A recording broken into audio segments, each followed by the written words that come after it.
Percolate on a particular mix of odd and inspiring news headlines in Wendy's Coffee House. Newsmakers with a penchant for the unknown, unexplained, and unusual share their experiences with UFOs, ghost encounters, near-death experiences, and more for your own unique blend of Wendy's Coffee House Curious. And now, here's Wendy. Oh man, where did summer go? It's kind of still here. I've got strawberries blooming still, and the fall colors are fantastic, tremendous. And it's been a very active for me this time of year. It's been very active, so I'm behind on the blog, I'm behind on the writing, I'm behind on everything. So I'm catching up. So in the meantime, while catching up, there's never a lack of paranormal in my life. And so I thought, well, you know what? Let's just go back and recap. Because there are so many things going on in terms of people talking more about this. And I've had questions, and doing the Ghost Tales of Weston event every year gives me an idea of, what's current, what's being talked about, what has happened. One of the things that actually went viral, a couple of girls visited Weston, and they were just out for a day. I can't remember what the event was. It could have been the McCormick tasting up there. They've got all these wonderful spirits, and their shop actually. We don't do it on the tour, but the McCormick Brewing Distillery, they have a shop in town, and if you work there, then one of the things, of course, a lot of these places ask, "Are you okay working in a place that's haunted?"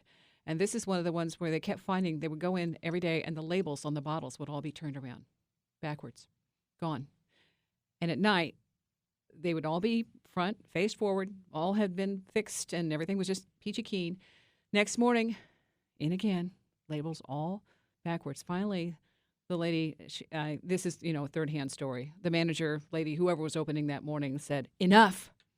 And so far, they seem to be behaving themselves. But sometimes it takes a new person coming in who doesn't know the history and doesn't know the background, and then the ghosts will start playing. They kind of up the ante on the games. So in the meantime, though, this is that time of year when, no matter what is going on, the ghost stories are the topic. Now, for me, like my last guest, Paul Ramash, who was talking about the CSI ghost stuff, it doesn't have to happen a certain time of year. It's any time, and you just keep your eyes open, and you just kind of pay attention, and you'll notice things that other people don't. Well, when I was a kid, one of the things I noticed that other people didn't was this other activity, and I was spending the night with a girlfriend, and this I think was about 12, 11, somewhere between 10 and 12, and we're at her house, and it's probably about midnight, 2:00, somewhere in there, and everybody's supposed to be asleep. I wake up. There's a little bit of a light in the hall. The door is almost all the way shut, but it's cracked open maybe about an inch, and I see the door. She's asleep. I don't hear any sound anywhere. Door open, and it kind of opens maybe about 5 or 6 inches. I'm thinking, I didn't hear anybody. I'm curious, watching the door, and like I said, it's backlit. Seems to be a light from somewhere. And there's this hand on the door. All I can see is the hand. I can't see much of the arm or anything behind it. No feet, nothing. I just see this hand. And it's like, whoa, this is a very, very hairy hand. That's what I could see because of the light. The next morning, I'm curious. And so we're at breakfast, and I remember looking at her dad's arms and seeing that they didn't match what I saw on the door the night before, nor was there any sound.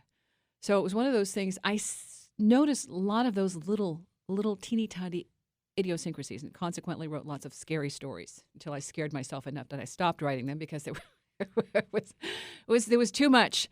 But from there, I knew that there were other things around us that we don't always pay attention to. When I got to college, I was practicing with a girlfriend again, and we lived in the dorm room, bottom floor. Everything's just normal college life. I'm practicing my ESP, my PSI abilities, and there's a deck of cards across the room.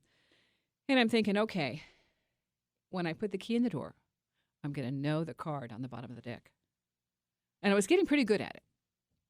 Well, during this time, we happened to bring up the topic of ghosts. And my girlfriend is sitting on the bed. Her bed was directly across from or right in front of the windows. Like I said, bottom floor. And the windows go the length of the room. And my bed's perpendicular on the wall from hers. And she's sitting in front of the window. And I don't believe in ghosts. But that was all it took. The curtains straight up. There's no wind. Straight up, parallel, beside her.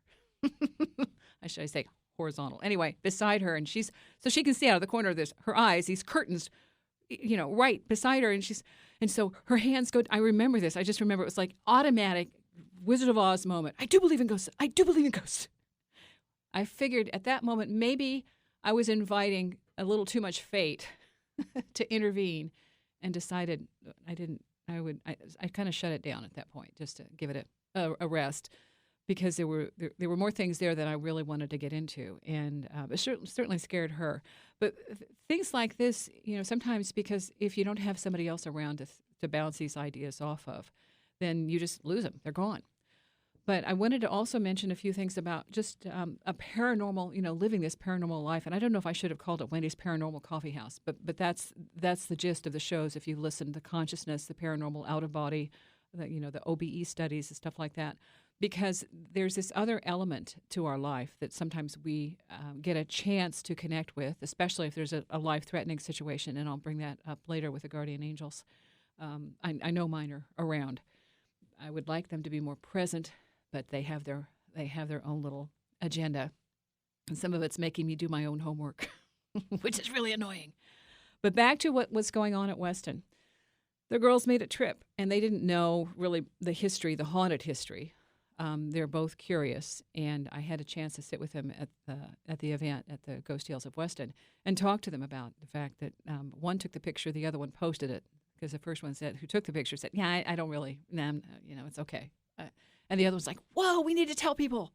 Let's share it." She shared it, and it went viral. So of course, the TV station went up there and they did the little interview and stuff. And of course, you know how TV is, or radio. When you get your moment of time. I think Verna, who the story originated with, because she's the one who said, "Oh, we've really got to tell people, include this in our ghost tales." She got 4 seconds or 6 seconds. She's like, "Oh." Well, the story was about the ghost. Okay, it was about the picture in the window, and she was doing it with a cell phone. She just happened as her friends trying to get her to come on, let's go over and check out the restaurant and eat. And she's okay, fine. She just took a quick pic, went up, sat down in the restaurant, and there. As she's looking at it, she says, I think I got something here. Yeah. So I'll post that. I haven't posted. I posted a link on the blog to that picture because they shared it, and which is really interesting, because once I found where they shared it, I found another cool story from that same area, and this had to be. It was from the year before, and I actually sat with a guy at the table talking about his experience at the St. George Hotel. So she has the picture in the window, and it's up on the second floor, and there's this little cloudy fog. Now, and talking to her, she said it was really, kind of I'm not sure, maybe, but it has to be, and it looks a little spooky. Then when they went in and got a picture inside of what the room looked like and the windows, she said the most striking thing about the room was the windows are absolutely crystal clear clean. And when you're looking at that image on the window, in the window, it's not crystal clear clean, and you're trying to figure out how it would have gotten there. So that was one of the things that these places that are haunted don't wait. They don't have a specific date, time, or agenda. It's the way it is. And if you have not lived in a haunted house, then the first time you have an experience like this, it will test your reality. If you have lived in a haunted house, some people say that's enough. Don't need to do that. But the window on the second floor, check that out. The other one is the ghost that actually encountered. He ran into the guy who was in the downstairs bathroom, and the guy said he was so frightened he wasn't able to get out as quickly as he wanted to, and almost gave himself a heart attack. But that was part of that story, and it's listed on the same Haunted Places website. We're going to get back into more of I've got ghost pictures and orbs and things like that, but I'll tell you there's a story behind them. and what that's about and how you might be able to get your own pictures if you start paying attention to this kind of stuff and just being a little bit more willing to suspend disbelief. Wendy's Coffee House. KCMO, Wendy's Coffee House. There are certain times that you can actually take better orb pictures. And the thing I've noticed is usually that will be associated with a death or someone who has imprinted on an object. And I have two specific examples of that. One went to an estate sale. And I've been careful about doing that because I sometimes end up with more baggage than I really, really need. And it looks lovely and pretty, and sometimes it just needs to stay there. So this is down the street. I was really like this little Winnie the Pooh pillow. Okay, why I don't know, but it struck me. I got it, and I thought that is so, yeah, just one of those little keepsakes. So it comes home and it sits on my couch. I'm taking pictures at some point of the living room, and I don't remember what the reason was. If I was trying to figure out if the decor looked good, or maybe I was just admiring the Winnie the Pooh pillow. I don't think so. I think it had more. It was that was an accident. But as I go back over the pictures, there's this lovely little plate-sized orb right there with Winnie the Pooh, the pillow. I'm like, uh-oh. So Winnie the Pooh, the pillow, has been relegated to the closet because I didn't want anybody roaming around the house. So Winnie's probably going to have a garage sale episode here very, very soon, but he's been safely stored. Another one that I was completely not expecting.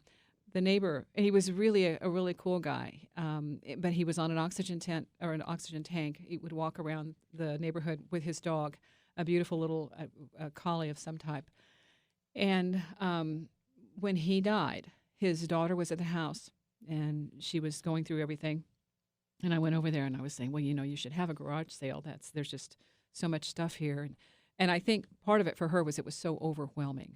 But I offered, if you need help, and she's at that point just trying to go through things, and but she knew that I had seen her father, and that there was he was just a very, very pleasant person.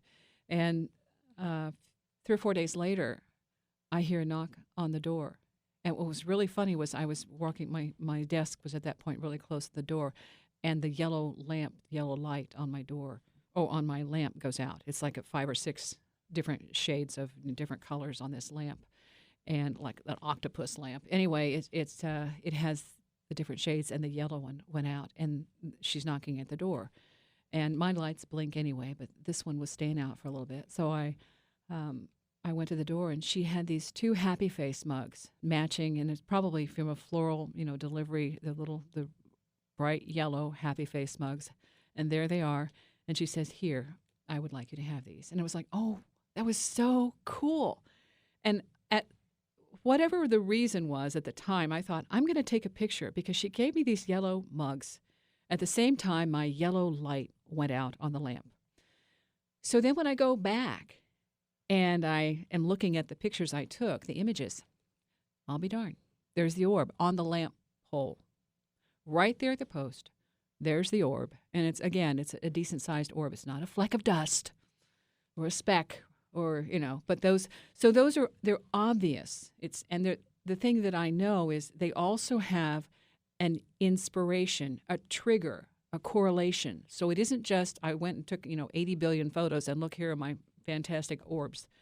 It has to do with there's something that is a part of this, and there's a connection. So those are the ones I find more relevant, and I think they speak to something that you can go back and say, aha, here's the trigger, and here's the catalyst, here's something that makes sense. So connecting those dots, there are other issues, and sometimes pets are also a source of orb photos. And with that, for me, I get with the animals more of a sound. Like when my German Shepherd died, I asked him, please, please, please, please come back and let me know. Just let me know. And so for 2 weeks after he had departed, my other dog that he'd been with for a year, she's also part German Shepherd, she barked at the back door to come in. Well, the deal was she didn't bark. Somebody else barked for her, and that was Max.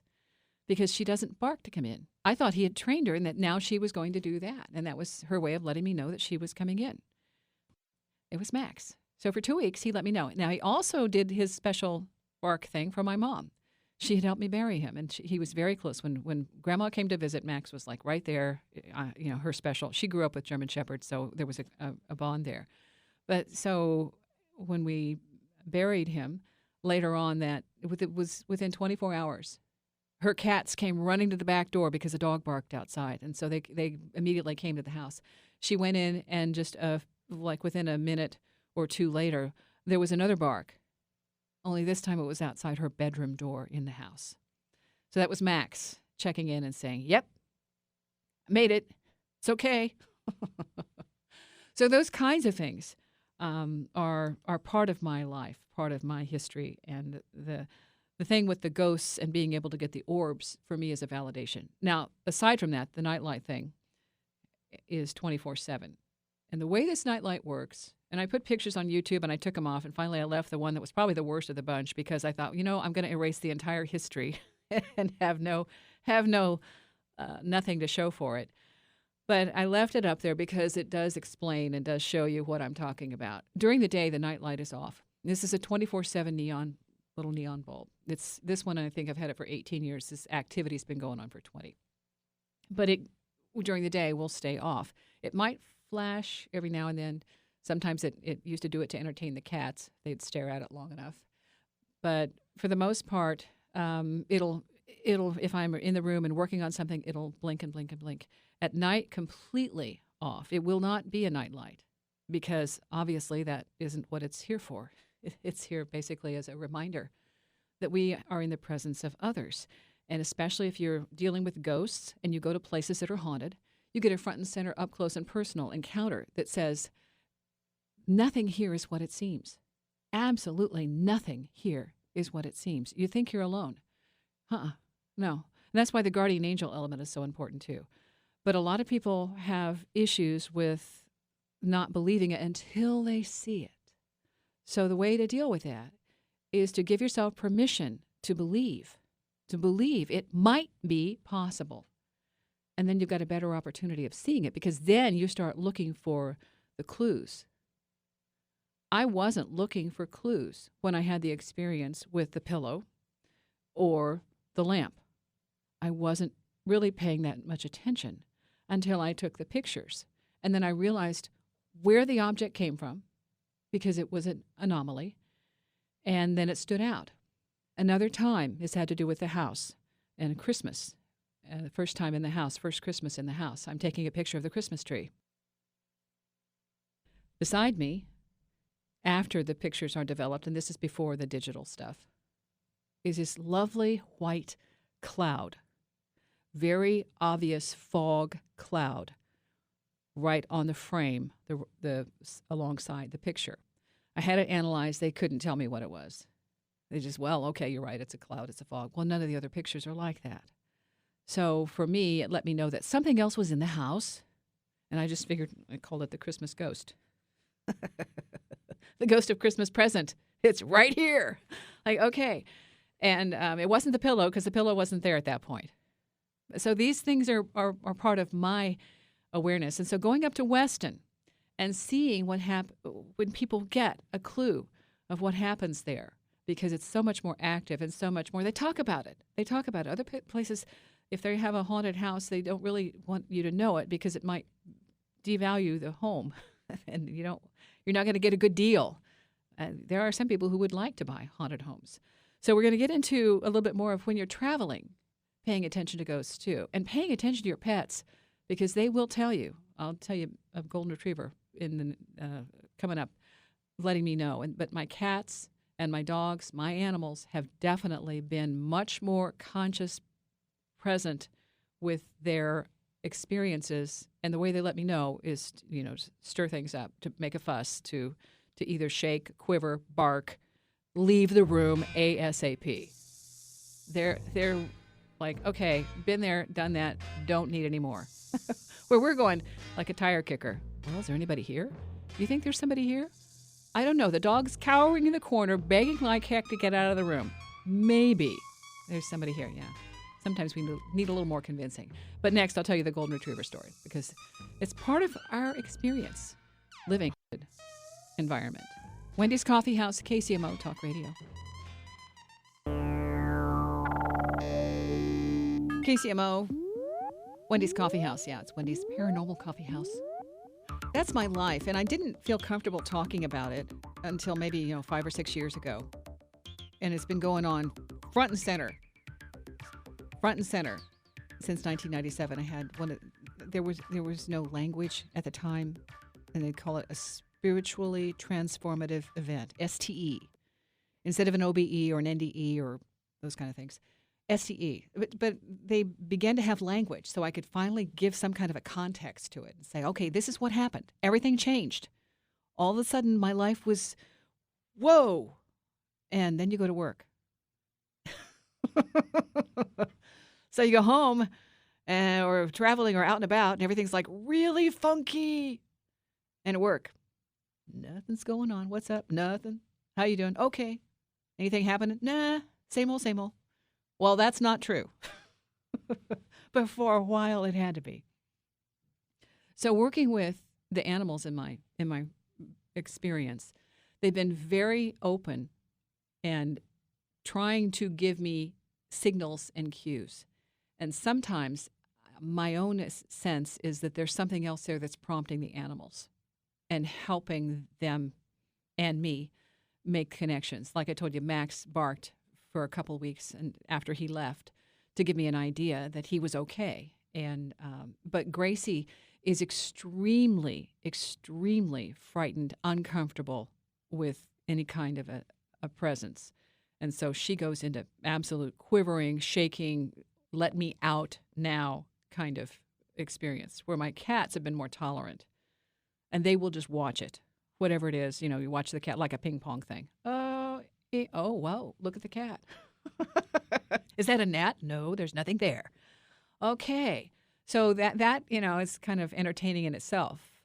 Now, the thing with this funky experience is there was a point when I would have the experiences with animals. And at one point, I saw Chloe, my cat, as I'm walking from one part of the house to the other. I look over and I see her on the chair. And I'm thinking, oh, wow. I need to go get my camera. And I've already taken tons of pictures. I do art, and she was always, part of this. I'm looking at her, I'm thinking, she's so beautiful. Her colors are so striking, and that gorgeous green and pink collar. It's green with a little pink heart on it. It just stands out so well. I'm walking into the other room thinking, I'll just get the camera, and I'm thinking, Chloe doesn't wear a collar. At the moment, I'm walking past her, out of sight, and immediately turn, what the heck? I go back, she's not in the position she would have been for me to have seen her. She's a little bit lower, but she's still facing me. I'm thinking, what the heck did I see? What the heck did I see? Because Chloe, from the time she was little, was a Houdini. If that collar went anywhere near her, if I managed to get it on her, I would find it in the farthest corner of the basement under something, which she had obviously managed to squiggle out of. But seeing her in that moment and completely, just being that, like when you're driving, you get into kind of autopilot. I'm walking through the house, nothing's going to change. Well, that changed. It also taught me I needed to pay more attention to my immediate surroundings. Well, that was part of it. And another part, with that kind of experience, I'm walking down the midday, walking Gracie. And I'm looking out to the side, and sometimes there are these moments, and this is this Halloween time, the shift time, before and after, week before and after Halloween. Things are really in a state of flux. And you don't have to believe it. It's been my experience, so I kind of pay more attention to these things. It's just a very intense time of shifting. Things go out of phase. Right? It's an energy thing that makes sometimes a little more complicated because you're trying to figure out what's real. I'm walking, and there's no one else around. It's in the middle of the city, down the street, looking over to the left, and I'm seeing squirrels. A lot of squirrels, more than I can count. Coming down a tree, going across the street and down a little place that looks like a wishing well. And I'm watching them, thinking, now Gracie doesn't move. Gracie would chase a squirrel. She would look at a squirrel. She would see a squirrel. She's acting like nothing's happening. So at that point, I'm trying to figure out what I'm seeing. Now, I don't know why I didn't go over and chase and see what was happening. But at that moment, I just, it's like, when they say you have an ET experience or something, you just discount things. It was too much for me to try to process. All I know is it shouldn't have happened. I shouldn't have seen it. Whatever it was didn't make sense. So those are the kind of things I've had to reconcile and figure out, okay, there are some things I'm going to have answer twos. Well, okay, fine. Answers to. Until later, like the thing with Chloe. But the animals in my environment give me a clue that there are other things that we are seeing and that we are around and we don't always have answers for. So with that, traveling and going to different places, there's a sense of presence. And for me, I hear much more likely, than I will see something. I will hear something. Going to the Stanley Hotel, which just happened to come up, just go up to make a visit, not stay overnight. We've done the Estes Park deal with the family reunions and all those kinds of things. It didn't seem important to go stay overnight. But I did go in and take the tour. And as I got in, I heard these are the entities that are there. And I heard at that point, the person who was with me asked me where the restroom was, who's going to find it. I said, well, it's down the hall to the left, because that's what I heard. He's, I've never been there before. And he's laughing at me, and that's where it was. That's where he found it. And then I talked with one of the tour guides and was drawn to the piano and talked about how he was very, very conscious of her presence, Mrs. Stanley, helping him with the piano. People who go there have experiences, not everybody, but they have experiences that make them question. And so as I'm there and taking the tour, somebody later sent me this incredible image. My brother, a friend of his who knew that I had been to the Stanley, she sent me an image, and there is absolutely this incredible figure face right beside her, and they think it's Mr. Stanley. I guess I have already posted that one, but that's one of the ones that makes you think, because this isn't Photoshop. This is like, what the heck? So as I'm getting ready to leave, I'm hearing this song. And this is the Lawrence Welk song. I grew up with it. I remember it as a kid. My grandparents were tuned into that. And it's one of those, like the Run, Run, Rabbit, Run song. It doesn't go away once you hear it. So it's the Lawrence Welk theme. Good night. Till we meet again. The part that I really remembered was till we meet again. I'm like, wait. I'm not planning to come back here, dead or alive. I'm not coming back. Don't get friendly. So we leave, and this guy I'm with doesn't believe in any of it. Well, immediately as we're leaving, my door, the window gets stuck. He hasn't had any trouble with this window. He's like, yeah, fine. It's an electrical thing. We pull up to an antique shop in Boulder, and he's still poo-pooing the whole thing, saying, no, that's impossible. And the alarm on his car gets stuck and won't go off. And I'm like, they play with you when you do that. As long as you deny and you do that, then sometimes they up the ante and make you have to maybe reconsider a few things. So traveling, whether you know it or not, there are opportunities, and it's because your comfort zone is you're off kilter. Everything is new and fresh, and you don't have the same preconceived notions. Everything's not solid. It's a chance for things to be different, and they stir it up. Okay, so the other thing with the ghost of the dog, or the ghost that the dog saw, it could have been an ET, golden retriever, barking at the ceiling for no reason. Nobody else is in the house. He's going absolutely crazy, trying to tell whatever it was to get out. And at that point, I knew. All right, that wasn't the Christmas ghost. But it was there. And that was proof. Guardian Angels next on KCMO Talk Radio, Wendy's Coffee House.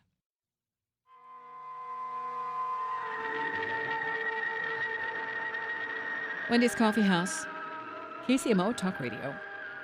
Yeah, the paranormal element, which I've become a lot more comfortable with just because I've had so many experiences. And one of the girls at the Ghost Tales of Weston said, well, what do you do when people ask you, are you crazy? She said, do you mind? Do you mind if I ask you a question? I said, don't worry, I've heard it. And that was when she asked that question. I was like, yeah. I said, it's not my problem, really, because I know what I know. And I figured out how to reconcile it and how it works for me.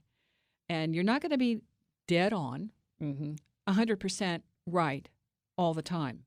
But you're going to have an inkling, a clue, a sense of how things work for you. And anybody who's an intuitive or a psychic or a sensitive, whatever you want to call it, has an idea of how it works. It's not cookie cutter. It doesn't work the same for everybody.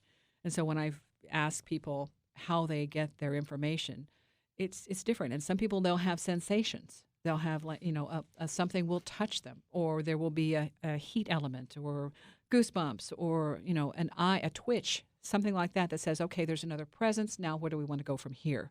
And then you pay more attention to see if there are any more clues. In Weston, there is a candle shop right now the activity has really, really ramped up. So they had a paranormal group come in and study it. This happened during that Ghost Tales time. And they're going to get the results back. I'll talk with them when they find out more about it. But when they first got in there, it was kind of subtle. It was there. It happened. And now it's much more, it's pretty consistent. And he said what really freaked him out recently was when it called his name.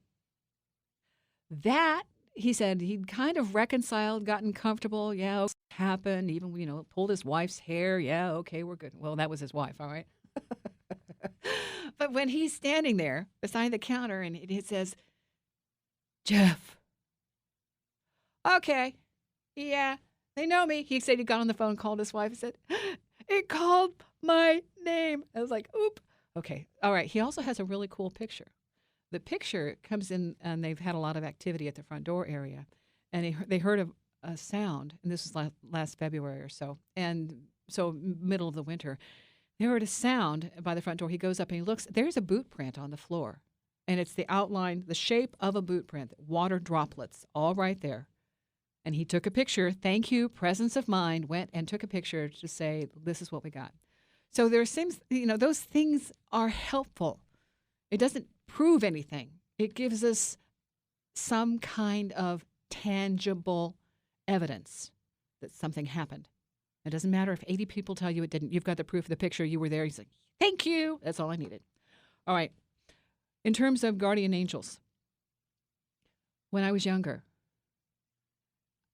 I was at the creek, about 16, with a friend. We're isolated. This is out in the country, live in the country, so I'm, love the outdoors, outside all the time. That was my little imaginary friend outside with just playing in the woods, playing in the sandbox, playing in the dirt. Just, it was looking at the sky. I loved being outdoors. And the time, it was summer, we were swimming, and these guys go down past us on the creek. And there's a crossing, so they're driving over across the crossing over to the other side of the field. Say they're looking for my uncle. Hi, how you doing? Yeah. So we're there, and they're driving up the hill and away. And I get this voice. It says, "Run." This is a voice that somebody is standing right beside me saying, "Run." My girlfriend didn't hear it. I'm telling her, "Get out," and she's looking at me like we're joking. And I know we have no time to waste. I'm running. I'm leaving her behind. I don't care. So she follows me. She realizes I'm serious. We run. And I know the place like the back of my hand. There happen to be cabins in this area. So we go and we hide very quickly behind a cabin.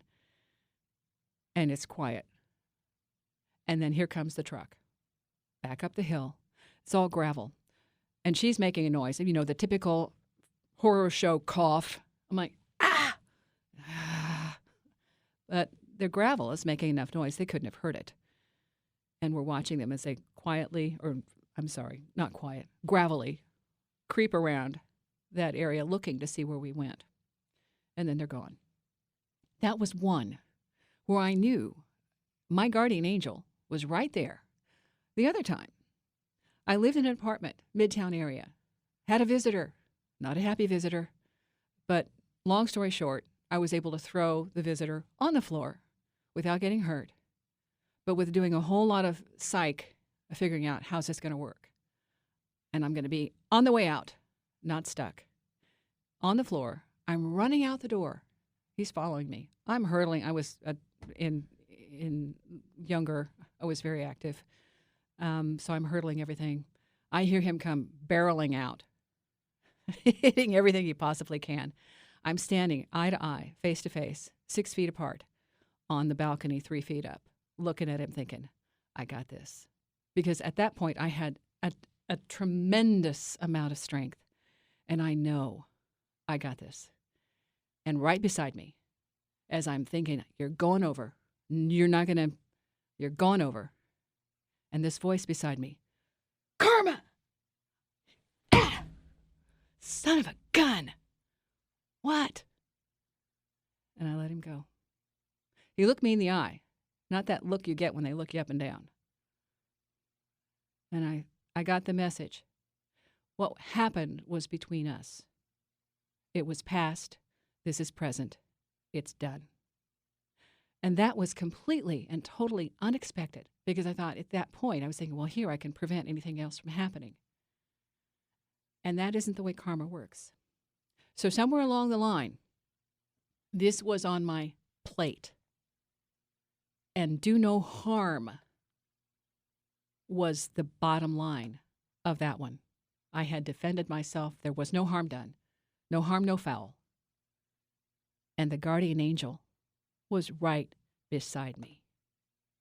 Now, why these guys don't speak up more frequently, I really, really would like to know. But I know what I do. I know what I hear. And I know when I need them, they're there. And that I know is true for a lot of people who are afraid to talk about what they hear, what they sense, what they feel, what they know. I just want to say, you are not alone. I believe you. Because I've been there. The other time, driving down the road, which is really funny because I do traffic now, I get the message, stay in the center lane. Okay. Well, that's interesting. Kind of innocuous. Within seconds, I have a car blow by me. Had to have been doing, I was doing at least 60, 65. At the time, the speed limit was 55. So, oops. Okay. Blow by me. And at that moment, I'm thinking, I need to, like an autopilot response, get over in the slow lane. Within a fraction of a second, the second one came by on the right side. First one blows by on the left. Second one blows by on the right. If I had made any move, it wouldn't have been a happy ending. And I heard him. Stay in the center lane. So when it comes to living, if you stay more toward the center, you might have a good idea of catching stuff on both sides that other people won't see. And just be aware. There's a lot going on here in the center. And when you're open to the potential of what's happening on the left and the right, you get to basically experience a full-bodied existence. And remember, you're not alone. That is the cool part. That's what all this ghost stuff tells me this time of year, and any time of year, is that when we open our mind to the possibilities, we can see nothing here is what it seems. It's such a cool place to be. Wendy's Coffee House, the blog, I'll post some of those pictures so you can see them with the orbs, like the pillow and the light. And I've posted them before, but sometimes they just fade into the back. And you have to do a massive search. And I probably titled them under something else too. But just to give you an idea, because you can do these too. It's just that the death element is a part of it because it's much more present and more likely to be seen then. So thank you for listening. You can check out the blog, wendyscoffeehouse.com, and some of the other shows in the archives. Got a good little library going on. Thanks for listening. All I can say is stay curious. It's worth it. See ya.